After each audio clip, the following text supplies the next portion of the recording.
Hi, I'm here with my good friend Palak Patel, and we've decided to do a rather impromptu podcast interview. Don't normally film them live, and we've had so many conversations over the last few months, and we've just been talking about doing this for a long time. Palak comes with her own story of healing something so-called kind of irreversible, or a number of different diagnoses actually, and around mental health, and she's going to be sharing how that got her from where she was in a huge state of suffering to a much better evolved state where she is right now. So welcome, Palak. Thank you for being here in this. Where are we? This is ridiculous. Paradise. We're in paradise. Yes. We're in the Baja right now. We're in a little magical corner of the desert in Baja Sur, California. And there's almost not many people around, and it's kind of a good place to be to kind of do some of this inner work, as they say. I mean, there's a reason why all the religious figures like go wandering in the desert, and they either lose their mind and or find God. And I mean, that's a great segue into. That is a good segue. Into our topic. Straight and there. And it's this concept of being called crazy, people being called mad, and, these labels that we are given. And in my experience, they're labels that you can give back, is what, I heard someone say. It's like, you don't have to keep these labels. You can give them back to the doctors and the family members and the members of society that label you as. I think labels are some of the most unhelpful things that I've come across in the world of approaching illness and dis-ease. There's so many labels, and I think the moment you have a label, you then have a drug for that label, typically, or some kind of treatment. Or not even a drug. It's like, especially like if you look at the field of psychology, like when I first went into the exploration of receiving therapy, it's like, what is the difference between a licensed social worker and a clinical psychologist versus a psychiatrist versus a mental health worker? It's like, some people can prescribe drugs, which is a psychiatrist. But then there's all these other clinical practitioners that don't prescribe drugs, but it's like, which one do I need?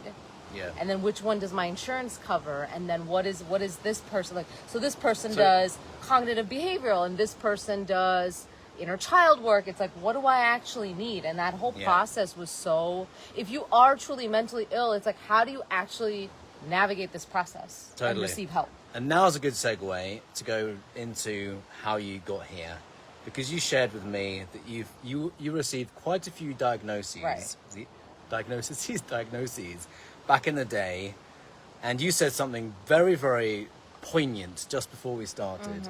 And you said if you didn't find your path to healing, if I didn't find my own personal medicine, which was contained within my spirit, I would have died. Or I would have ended up in a psych ward, suicide, self-harm, self-destructive behaviors. Like, that is where my life was going.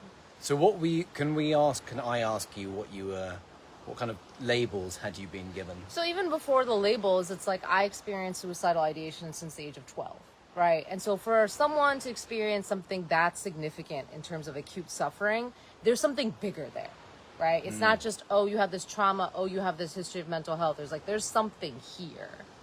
And then that like sort of grew into depression. And then when I finally was able to access mental health services much, much later. So from age 12, I didn't start therapy until I was 29. So there's like huge gap of time where I just was navigating like all of this without any help, without any context. Wow. And then I finally went into therapy to then be given this label on the last day. I decided, I did 6 months of therapy. I got some things out of it. There's certain things that I think are going to take longer, or I'm going to need to work with someone else. And on the last day, the practitioner that I was working with gave me the label of that I had multiple personality disorder, and that rather than stop therapy with him, that I should start seeing him twice a week. And I said, absolutely not. To address the different personalities. I was like, so you waited 6 months to give me this diagnosis, and I still had no understanding of it because we had a 45-minute session. How was I going to understand any of this in 45 minutes? And then being told that I need to increase therapy, even though my personal, my decision and my autonomy was completely disrespected. Right. And that's been a theme, where it's like the person who is experiencing the illness, the suffering, does not get a say and how they would like to be treated, how like this would be navigated. So like people are committed to institutions, right, against their will. It's like, in what other field are people just locked up and thrown into a room and being told, this is what you need to heal? Yeah, it's quite a... It's interesting inhumane. one. Yeah. You know? And so then like as time went on and I started doing my own research and understanding, okay, depression, anxiety, disassociation, all of these things were things that I was experiencing, but the ways in which it was being treated didn't really give me any relief. How were they treated? Through talk therapy. So that's what I pursued, I pursued talk therapy. Are you familiar with the term in neuroscience that says neurons that fire together wire together? Yes. Yeah. Basically, whilst all forms of treatment have a place, of course, it can become counterproductive with talk therapy because when we talk about an event more and more, we end up giving energy to that event. Neurons that fire together wire together, meaning the more that we think about something, the more connections, more synaptic connections are made around that, more energy goes to it. Wherever we give our attention is where we give our energy. So you end up expanding this thing that you really don't want, and it becomes more of a problem than less of one. And we're in a moment in society where people have entire identities created out of their trauma, out of their mental health. I am depressed. You are claiming that as your identity, as your state, as who you are. And I hear the young people, teenagers are doing it now, like it's going out of fashion. And so I basically decided, this was back in 2018, that I was like, I'm going to do Vipassana, which is an intense 10-day silent meditation retreat. This is pretty intense. If that doesn't work, I'm going to do ayahuasca. And if the ayahuasca doesn't work, then I'm going to sign myself up for a lifetime of Xanax, Prozac, sign me up. I was like, I'm giving myself 2 years to like try all the alternative therapies, and if they don't work, because that's how desperate I was. I was like, I have to find a way out of this. And so I did the Vipassana, and that opened up so much that had been repressed. And this is the big thing why the Western mind and the Eastern practices can be very dangerous, because there's so much material in the Western psyche that is suppressed, because we are taught to be polite. We're taught to suppress our emotions, not cry, not be angry, all those things. And so when you go into something like an Eastern tradition like Vipassana, which is rooted in Buddhism, it's like everything's going to come up. Everything that you've suppressed is going to come up. So I ended up taking a mental health leave of absence after that from work to simply just process what had come up for me in those 10 days. Oh, wow. So you did the 10 days and then you took more leave to process. I was like, I feel worse now. Oh, wow. I feel worse than when I started. And so the therapist that I was working with, she was a spiritually trained psychologist. So she understood that something like this might happen. And so she was able to help me file all the stupid paperwork with the insurance company, blah, blah, blah, to get the mental health leave approved. Then it just so happened that this coincided with the pandemic in 2020. So I'm on a leave of absence, and I'm at home with, like, not working, just by myself in my apartment in New York City. While all of this fear and all of this stuff is happening around me. And I ended up going into the deepest introspection and journeying into myself, because there was literally nothing for me to do. I was like, and that's what I call spiritual alignment. That fact that I had been approved for a 3-month leave during March, April, and May of 2020, where like everything in New York City was locked down. So no distractions, no acupuncture, no massage there, like nothing. Like I was like, you're just literally here by yourself. And that's when I started to understand that all of the answers, all of the healing, all of it was contained within me. You remind me of a very powerful quote a shaman said to me a few years ago here, in fact, just up like a few hundred meters up the road. I was talking about incurable illnesses, and he said, you know what we say about incurable? You have to go in to cure. Right. So there's no such thing as incurable illnesses. No. We're not that shit. Right. Look at the way the bodies are put together. Anyway, that's a side point. But the thing is, it did. Then, like, there were layers, right? So this was just an initial layer that I had peeled back through the Vipassana, and then through this, like, period of time, just, like, being at home and not having work and not having distractions. It's like another layer peeled open when I went to go see my family and dealing with the family dynamics that I had grown up with this newfound perspective, right? So, like, Wow. that opened up another layer. And so it's like, these things can be healed, but it's not a one and done.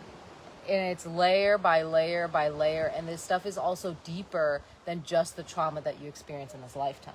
And so when I had been doing breath work for about 5 or 6 years at this That's how we point, first met. and then I became certified. So through my training, another layer opened up because I was doing this consistent practice. I was facilitating for other people, and so we begin to, as healers, start to mirror each other. So you end up finding clients and working with people that have similar traumas. I've had this very same thing happen in my and it's very important to be aware of it, because a lot of people will try and suppress it. Oh, I'm healed. No, you're not. You're in a constant state of there's an active healing process, and then there becomes just a process of self-discovery that just happens in life through your work, through personal relationships, through intimate connections, all of it. And so it was during this time that I started to and when I left the US, I started to, what I call, go through an activation period of, like, past life memories, psychic abilities, spiritual gifts, like everything sort of came online within a year or two. And this is where I believe that people who are given diagnoses like bipolar, like schizophrenia, all these things, are actually people who are deeply connected to spirit, who have the ability to channel, who have the ability to travel between dimensions, but because of trauma and the repression of the trauma, everything gets tied up and convoluted, and you end up becoming unconscious of the ways in which you are actually very conscious. Oh, interesting. So when someone is told, oh, this person's hearing voices, no, that's actually called being clairaudient. Yeah, right. How many times have they labeled, or people being labeled, when they actually have a gift? Oh, this person is just too sensitive. No, they're actually clairsentient and can read a room, literally. It makes me so sad how many labels people have been given when really they are gifted. They are gifted. And the Western medical industry has no idea. They are gifted, how to and they've deal. had trauma, and they've had their abilities get wrapped up in the way that they're coping with the trauma. So, for example, I now realize that I was extremely psychic as a young child. For example, I always knew when people were lying. And lying isn't the right word. It's like I knew when someone's energy was not matching what they were saying. I felt that incongruence. I see that when I watch the mainstream media. So I felt from a young child that my parent or the adult in the room would tell me something, but energetically I was like, they're telling me something different. Yeah. But as a child, I was told this person is the authority figure, this person has the power, so you need to listen to them and ignore. And so now I've created this entire disconnect in my own nervous system of not trusting what I know to be true. And I believe that this was the root cause of, like, all of the mental health issues. Wow. Is that you are not trusting yourself. So now you've created imbalance in your nervous system. So now you're going out into the world and you're listening to other people tell you things while ignoring your own truth. What do you think is going to happen to a person like that? You don't think they're not going to experience anxiety? You think they're not going to experience depression? You think they're not going to have a split personality? Did I tell you in one of our conversations that there was a line in the Gospel of Mary Magdalene that was taken out of the Bible in 325 AD? One of the many Gospels that were removed or edited to create what was created. And I think it was very much part of the suppression of the feminine as well. But there was a line that said the greatest betrayal that anyone can ever have is not listening to their own heart. So she gives all these examples of the author of this particular book, many examples of what we think is the problem, what we think is the underlying cause. And it goes all back to ignoring entirely our own calling and our own heart. Right. And then as we go through school and the system and education, of course, and all of our peers and family, and there's more and more conditioning, all this layers conditioning and layers of happens, conditioning. and it's not right. I don't want to say right or wrong, No. but it's like it just is. It's just not in. And it's not in alignment. It doesn't that system doesn't support our calling here. That's why I felt like a complete misfit at school, and in my own family. You know, I didn't really feel like I found myself until I left England. Yeah. So it's interesting what you say here. So to me, what is madness? People have their own recognition and understanding of truth, and we live in a society where we, because of our own personal safety, to pay the bills, to remain connected to family, we betray our truth. Yeah. And that takes us into a very dark place internally. Because it kind of ebbs away at our consciousness.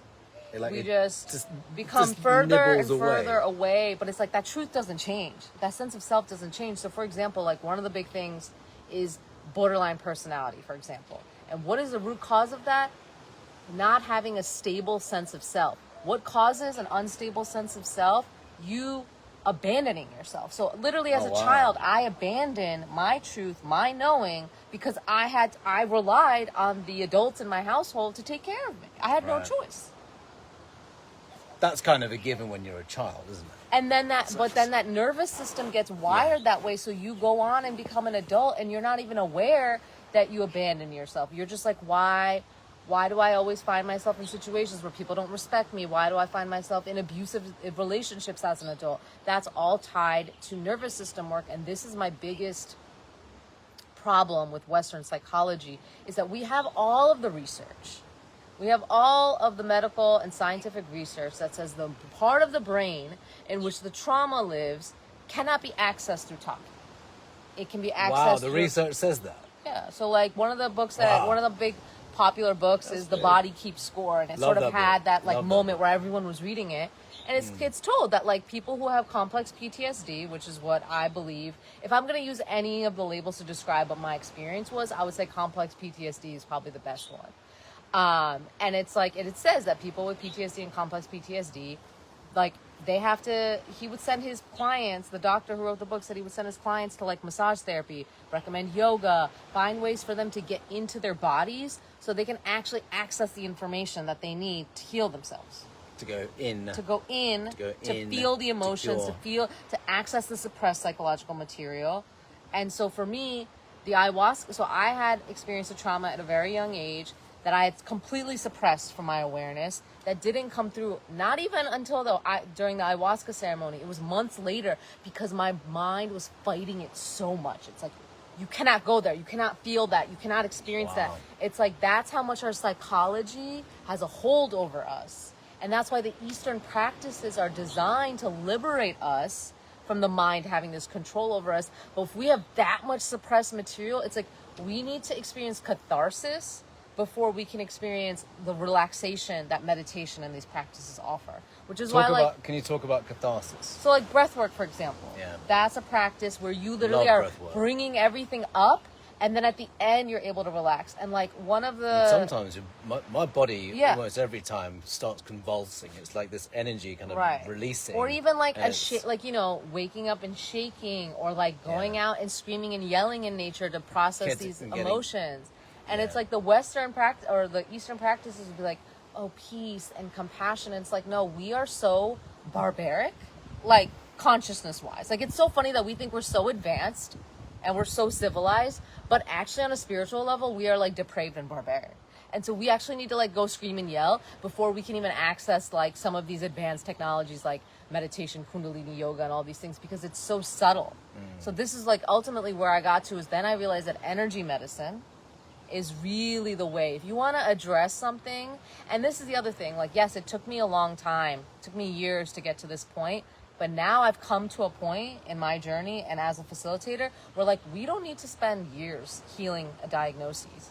Like, we can heal it through energy medicine by me as a person who is in alignment with my own energetic frequency and my own truth.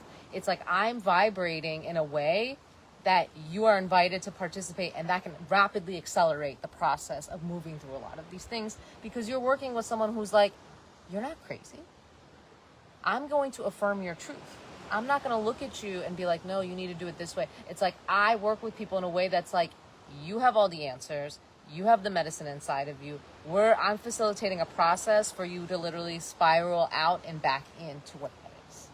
And that spiraling out is actually a very nuanced and sensitive thing, where it's like a lot of people that I see who, like us, leave the U.S., come to a place like Mexico, Costa Rica, etc. It's like they kind of lose their shit. Because when we come to these places where the conditioning is not here, where nature is very much present, it's like things start to unravel very quickly. I'm finding this myself. And so that can be a very precarious place to be. And that's why I feel that I do believe that there is a way to integrate some of the Western psychology with these practices, so people feel supported in that unraveling process without being diagnosed, without ending up in a psych ward, without ending up in a worse off than they were. Like where I was, like after Vipassana, I was like, fuck. I was like, I feel worse than what I did. I should just go back to doing the bullshit that I was doing before. But it's like I kept going because that was part of my soul's journey, is that you came here. And I now understand that my trauma was actually my sacred initiation into my self-realization. That was the way for me to access my personal power. That was a way for me to heal the ancestral suppression of feminine energy. That was the way for me to remember. Yeah. I believe wholeheartedly that crisis leads to an awakening. And like I was saying just before our call, some of the most gifted women, they happen to all be women. The mediums, I know, they're psychically gifted, they're mediums, they're channels. I can name a handful of female friends of mine. Some of those have been through tremendous trauma. I just cannot begin to go there. And now they're some of the most gifted people I know. And it's a trend I've seen, that it seems to open up, providing we do this kind of work. Right. We go within. I and think we're supported in that process. And we're supported in the process. I think there's always a place for the Western medical community, of course. And just like you were saying, there's an opportunity for kind of overlap. I just find that if we just take drugs, or we just try and suppress the symptom, or cover up the symptom, it's never going to get to here. And I also doing endless ceremonies is also like sort of swinging in the opposite direction, where I see like the lack of integration of like the post-ceremony work. It's like people just come out here and it's like, oh, I'm just gonna do ayahuasca and heal myself. It's like, no, there's a and that's where I think there needs to be, there's a new modality that I believe I am sort of leading the way on, where it's like, how do we use these practices like breath work, and other sort of like advanced, what I call spiritual technologies, and how do we integrate them into people who are raised in a very conditioned, repressed society. Nice. So I think that it needs to be a balance of the spirituality and the psychology.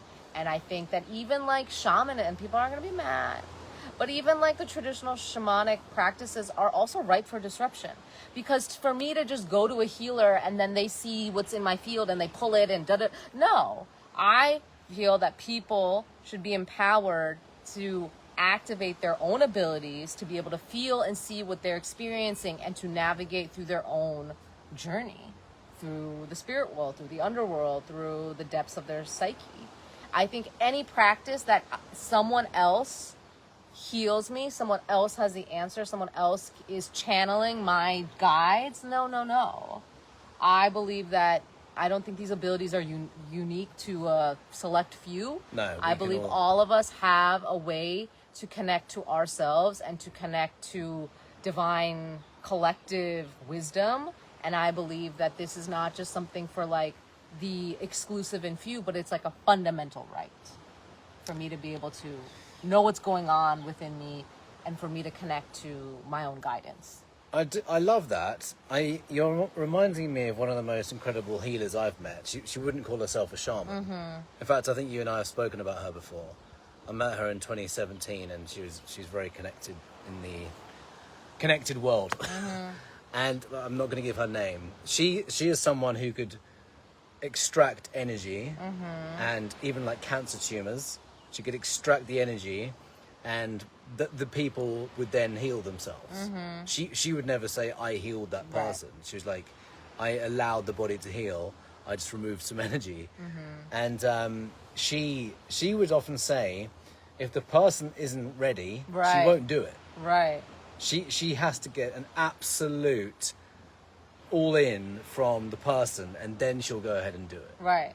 Because otherwise, it's like the person's not understanding why the cancer's there.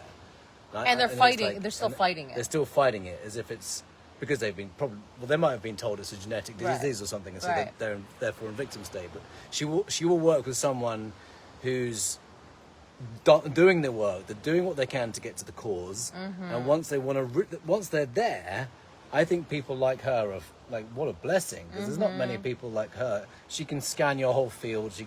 She knows what happened to you 20 years ago. Like she's done this with various friends of mine over a number of years. She'll go right into the trauma through her abilities. Right. What happened at this time, and then they'll go, what? How do you know about that? And then she'll say, okay, you ready to talk about it? Right. And if they're not, then she won't go there again.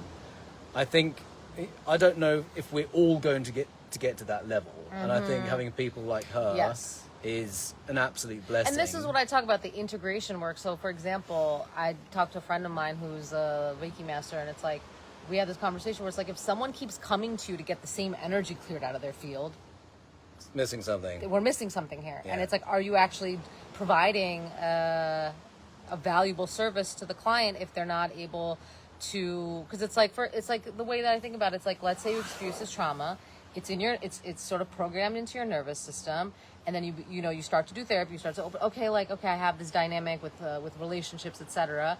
It's like you break up with the person, okay, you go to a healing session, but then you attract another person with the same energetic frequency. Because you're still getting reactivated.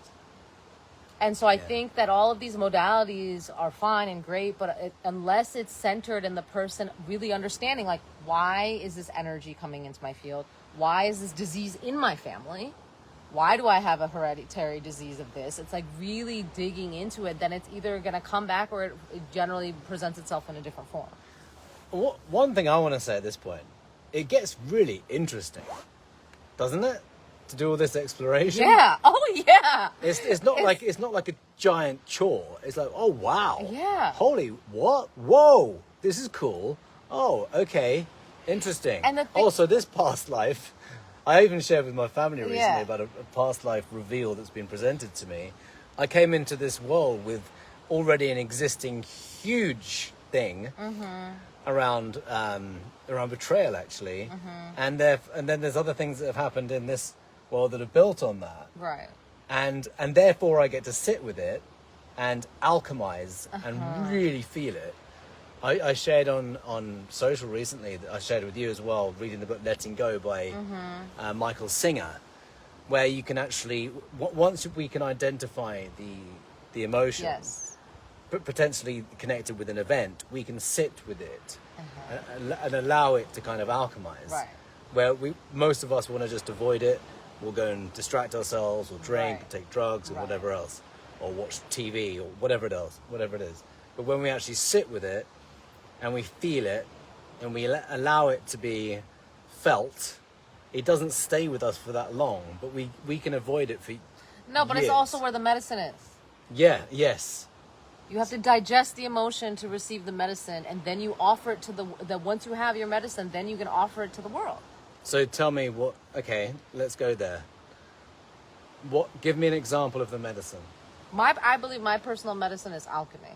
It's like having been through all the trauma that I've been, and now having the life, and even while I was going through it and suffering, it's like I can pretty much turn anything into gold. Like any challenge, any fuck shit energy. If you look at this place, she manifested. anyone who comes at me, it's like what people don't realize is like once you get to the other side, shit is still happening.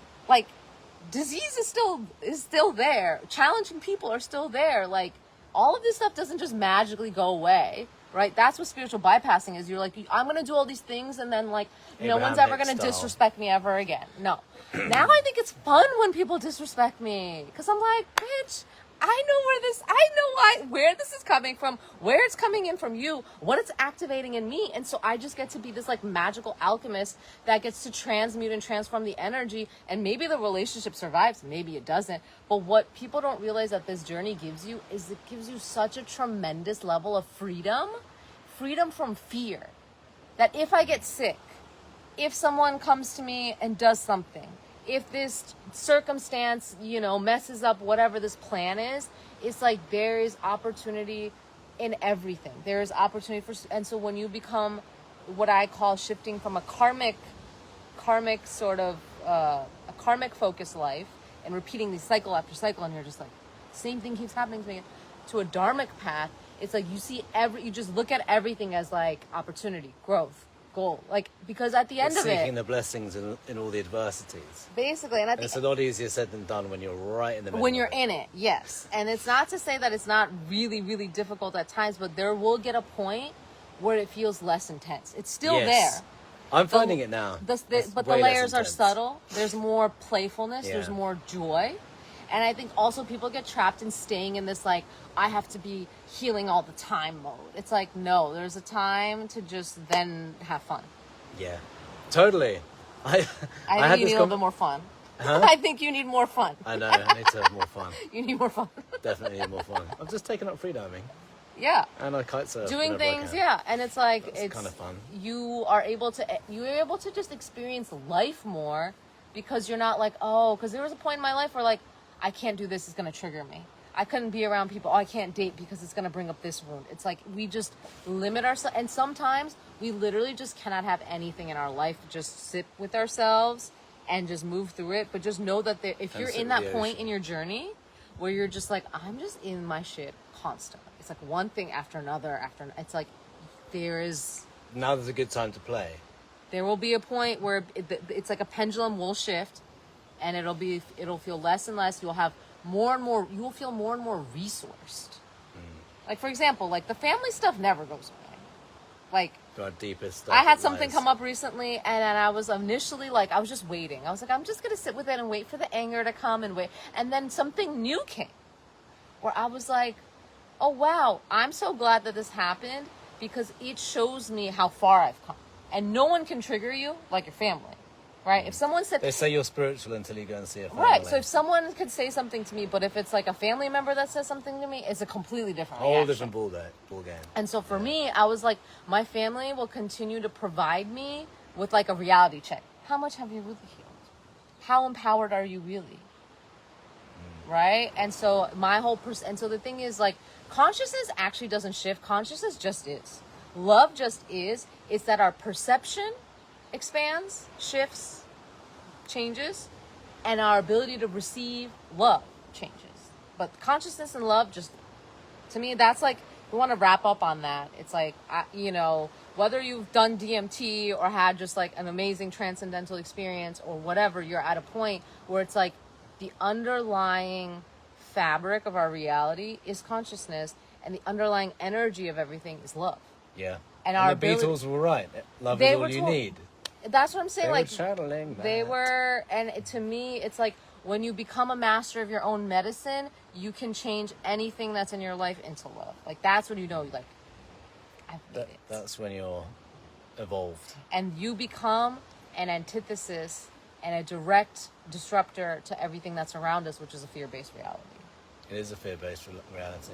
I wonder how I can alchemize my perception of all the magic, terrible show going on with the world of what we don't want to talk about right now. But there's stuff that I find very difficult to let go of. I see so much harm. I see so many people getting injured right now and the rest. And I find it really difficult to just to turn a blind eye to that. I find it very difficult. It is. And I go back and forth too. And what I found is what I do when I come face to face with the suffering. So it's different to see it on the cell phone. It's different to see it on the news. But like in our day-to-day lives, when we come across someone who is in a deep state of suffering, what am I doing? And it can be at a coffee shop. It can be a client. It can be someone at a yoga studio. Yeah. Like it doesn't matter what the context is. But it's like, how am I engaging with the collective suffering that is around me? Ooh, That's big. And I think we fixate on the wars. We fixate on the big... Divide and conquer, divide and conquer, divide and big, split. Everything's about splitting Right. people all the time. Everything. Whatever's in the media is basically to split us Right. and create polarization. And so for divide me, and it's like conquer. we're fixated on the things on the TV, but they're suffering right in our backyard. It's right in front of us. And to me, that's how I've learned to make sense of it, to make me feel like... And it's like I had this one moment, you know, when I was doing a lot of this ancestral healing work, and it's like, fuck, like we've been enslaved in whether it's actual slavery or like energetic slavery or whatever it is, like for how long? And when I actually arrived to that truth, it could have taken me in such a place of despair and depression and just like nihilism. And then I realized that these spiritual technologies have somehow survived the wars and the famines and the genocide and the abuse and all of the things. And so that's what gave me light, is that all of this stuff, all this drama that's playing out continues to play out on this sort of field or this plane, and yet an entire world exists of spirituality, of wisdom, of guidance, of love. And that's how I navigate the darkness with the light. I believe that my dharma is walking both. It's not about me just being like, oh my God, love and light, look at my best life. It's about, I can sit with darkness. I can look at someone who's facing darkness and I don't run away from it. Yeah. And that gives me a sense of purpose, power, and to me is a way of sharing my medicine and what I've been through. So what kind of message do you have for someone who's experiencing right now a mental health challenge? You're not crazy. You're not alone. And there is a way to relieve. There is a way to relieve your suffering, and you will find it. Yeah. So many options. Even if it feels like you're all alone in the darkness with no help, there's a voice there. Start digging in the holistic spaces. Go to your friends and family. You're like, I heard you did this ceremony. Can you tell me about this? Start digging. And or just turn off the news and turn off exposures to the Western medical industry. Or just go into nature. Go into nature, do a little bit of breath work, go for a walk. Answers start to come. And it might not be an overnight thing, but it is actually a really enjoyable journey, even if I still experience there's so much beauty. Huge triggers still. There's so much beauty in the transforming of the unconscious to the conscious, from the karmic patterns to the dharma, from the oppression to the liberation.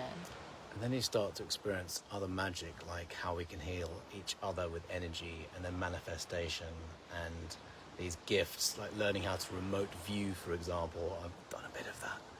And it's just fun.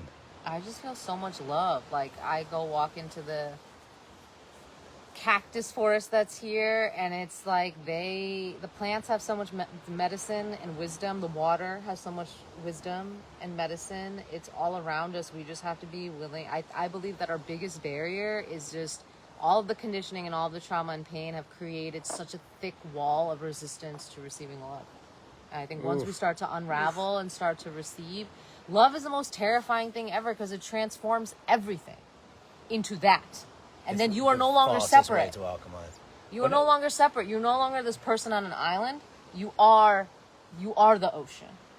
And when you come into that realization, when you come face to face, it's terrifying. And that's why you kind of have to lose your mind to find your heart. And that's like my tagline, where it's like, it's not really crazy. It's just that you're experiencing life in a way that in our current paradigm, most people are not exposed to. When I did the Joe Dispenza retreat, the first time I did it in 2022, in June 2022, I felt like my heart had been burst wide open. Mm-hmm. We sat in a meditation for many, many hours a day, like 5 or 6 hours a day, and in a heart and brain coherent state. And it was quite extraordinary. We were all connecting to our hearts in the same room. And when I was relaying this to people, to friends, after the event, I would break down in tears as I was talking about it. I've got recordings from the first Joe Dispenza event I did. And what we were doing is connecting with our hearts. We're like experiencing a love that you never Never. experience from anyone else. No animal, no. Well, I don't know why I went straight to animals.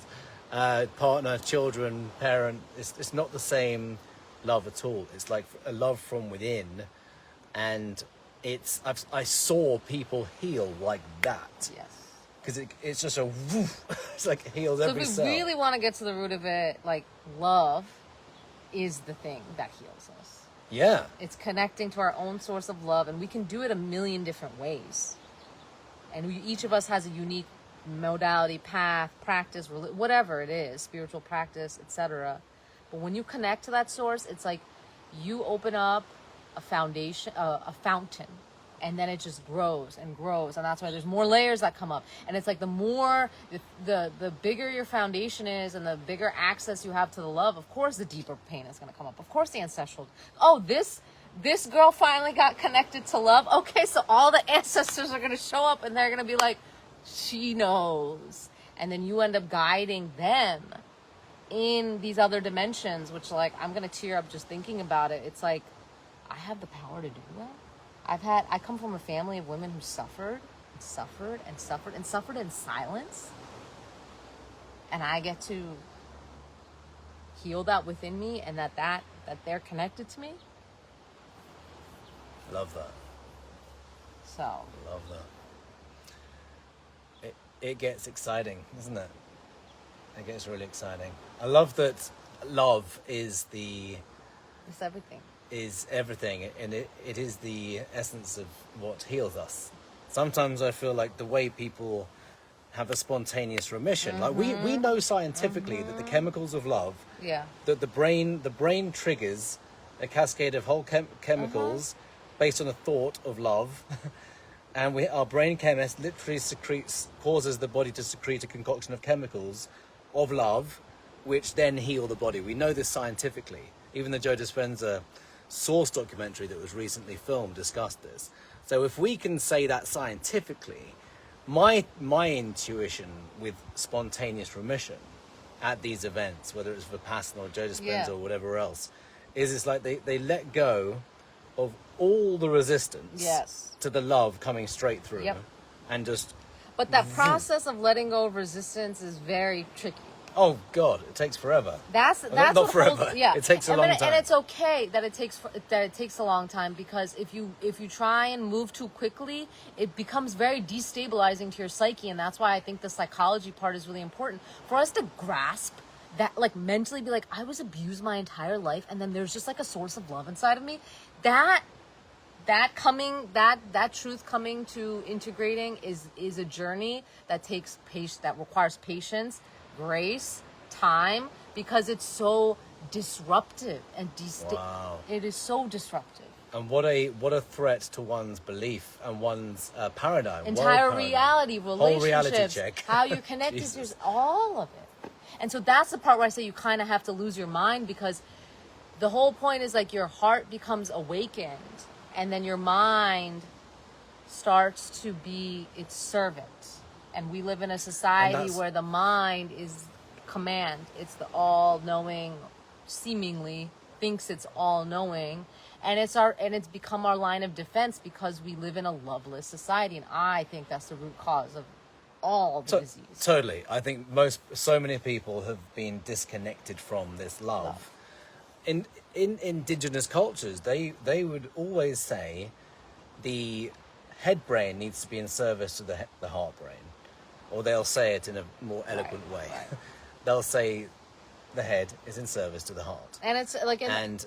we've got that the other way around. And some people don't realize that we actually have a heart brain. Science has actually shown that we have a heart brain now. Right. 40 years ago they found this out. Which is incredible. And in the Hindu tradition, all of these, I was like, why do all these goddesses like have these swords? Why do they seem so violent? Like, that seems...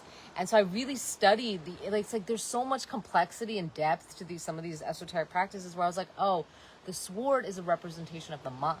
And you can use that sword to free yourself or to commit violence against yourself and others. Wow. And so the work of the spiritual path is to align the mind. So it's like a sword. If you don't know how to yield that sword, what is it going to do? It's just going to haphazardly hurt yourself, hurt others. And when you have a disciplined, devoted mind to the heart, then it's just liberation. And what that is love. We are liberated through love. We are deconditioned through love. Beautiful. And that's what all these guys, that's my, like, so of all the practices I've landed on is the one of Tantra, because it is the direct path. It cuts away. Like, that's why all the goddesses and the feminine path, they have swords. They cut you away from all the suffering, the negative, like all of it.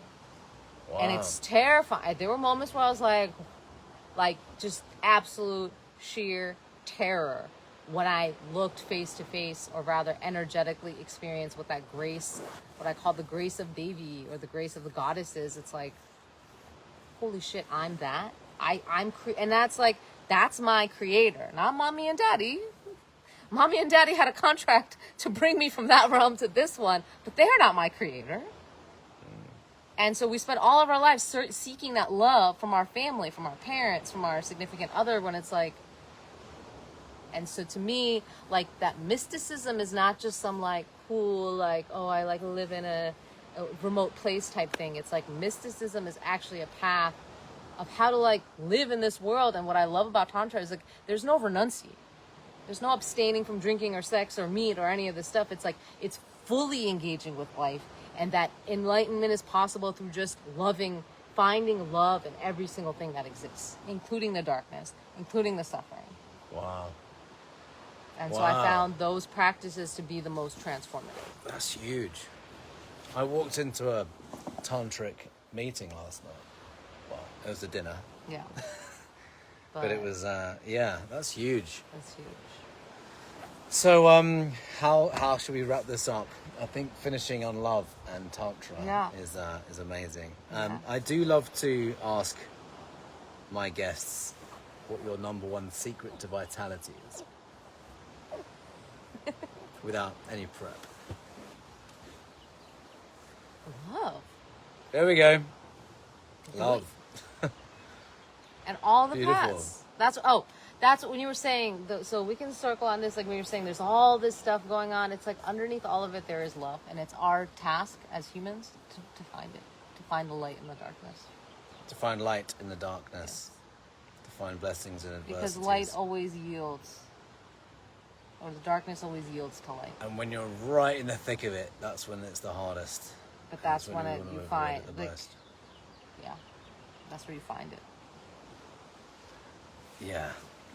Well, thank you, Palak. Great to have you on the show. Thanks for having me. Until next time. Yeah. Love is all there is. Thank you for listening to this episode of the podcast, and I hope you go back and listen to what you missed if you saw this live, and please share with anyone you know this might be a blessing to receive. Thank you for listening to the Vitality Secret podcast. If you liked this, please leave a 5-star rating, and if you loved it, please take a few minutes to leave a review. The more ratings and reviews that are left, the easier it is for this life-changing information to get into the hands of people who need it. Take your vitality to the next level at vitalitysecret.com.